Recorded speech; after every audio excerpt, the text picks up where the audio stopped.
Hello again, YouTube. So, what have I got in the purse this time?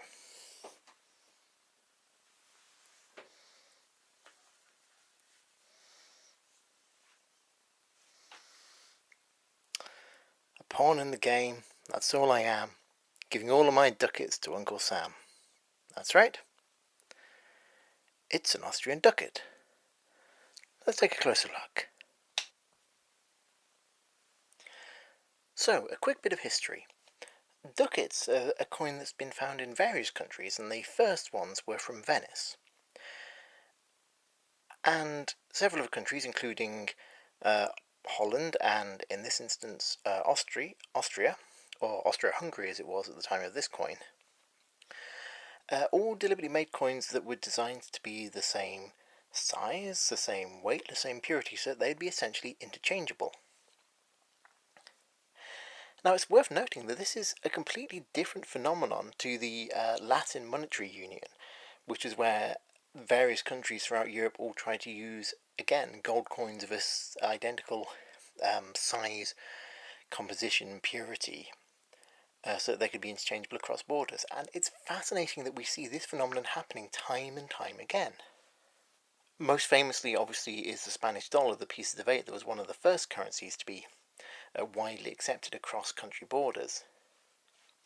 And the fact that we see at least two different versions of the gold coins doing this in sort of Europe over the last few hundred years is a really, really telling thing, that international trade and making countries doing whatever they can to make it easy to trade their currency across borders seems to be a real driving force for international trade.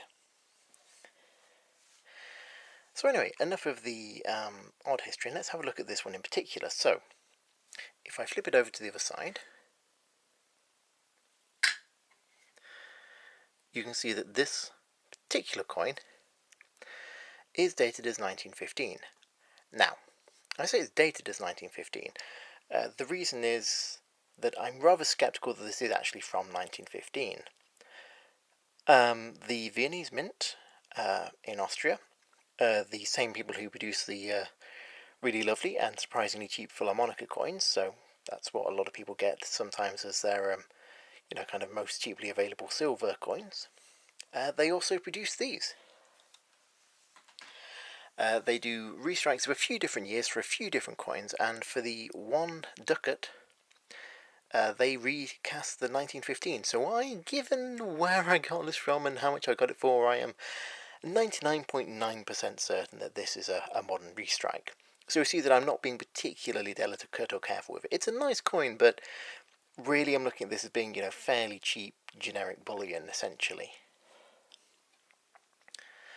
Anyway, so on this side we have a lot of very, very nice detail. This gorgeous double-headed eagle and shearwood motif, and just look at the light play on that.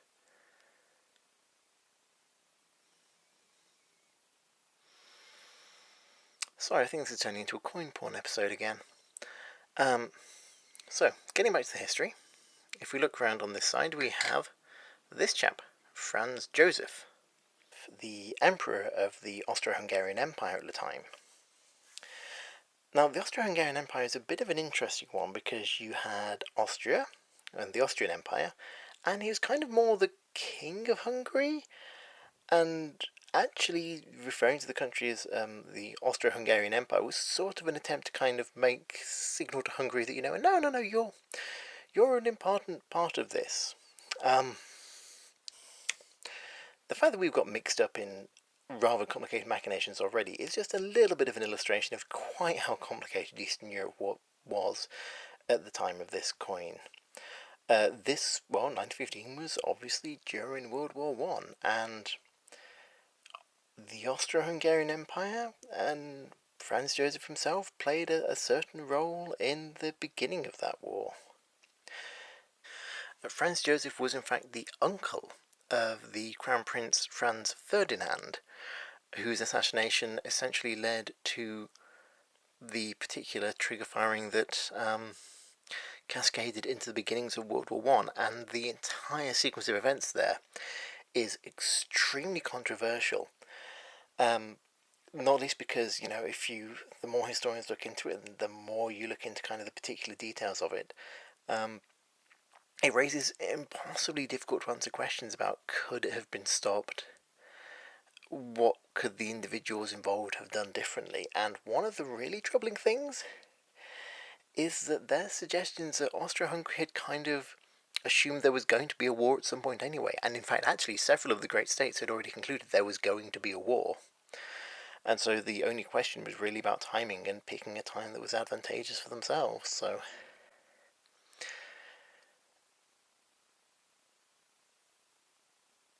A little bit of a controversial figure to have on a coin these days, but... well, they've chosen to reprint this particular one. And it does, I have to say, it is a very, very, very nice coin. Now, I'm just twisting it a little bit so it catches the light a bit more. You can really see this lovely golden colour to it. And I've been kind of pondering my stacking strategy. If I do just keep going for antique coins, that's all well and good, but it means I'm going to be dealing with a lot of different dates, a lot of different styles of coin, and also be dealing with quite a bit of wear and tear too, and there's a niceness to be had in the uniformity of modern coins. But I really don't like the colouring of the modern half sovereigns, the really, really strong coppery colour, because it just doesn't feel like gold to me. So I've been contemplating whether these might be worth having a look at. I mean, they're interesting. I'm going to just compare it here with a half sovereign.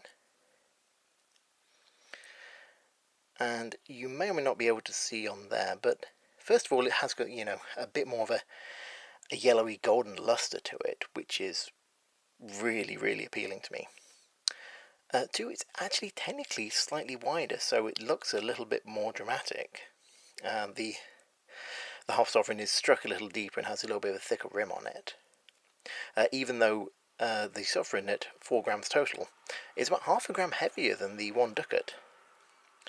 And one last factor which does occur to me is that, well, having 1 ducat feels somehow more satisfying than having half a sovereign. And if we're talking about what is affordable, these two coins are very, very similarly priced. If anything, the ducat is slightly cheaper, although I have to say that the shipping over from the Austrian mint is a bit of a pain. But it does mean that I think I can get a reasonably affordable coin that's very, very pretty and modern, so I don't particularly have to worry about kind of keeping it, sort of nice and neat and precious all the time, at an affordable rate. So there's a bit of me is very, very tempted to start stacking these.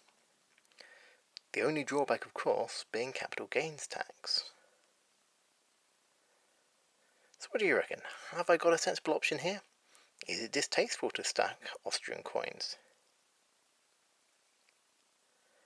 Let me know your thoughts in the comments below. Bye for now.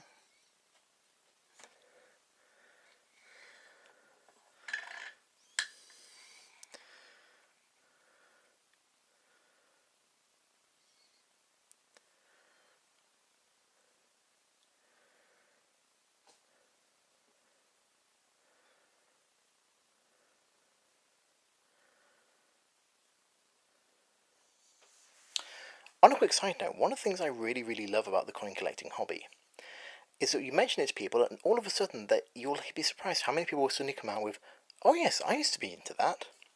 And so you get friends who will just suddenly produce these fascinating shoals of coins from out of nowhere. And I recently had exactly that particular pleasure.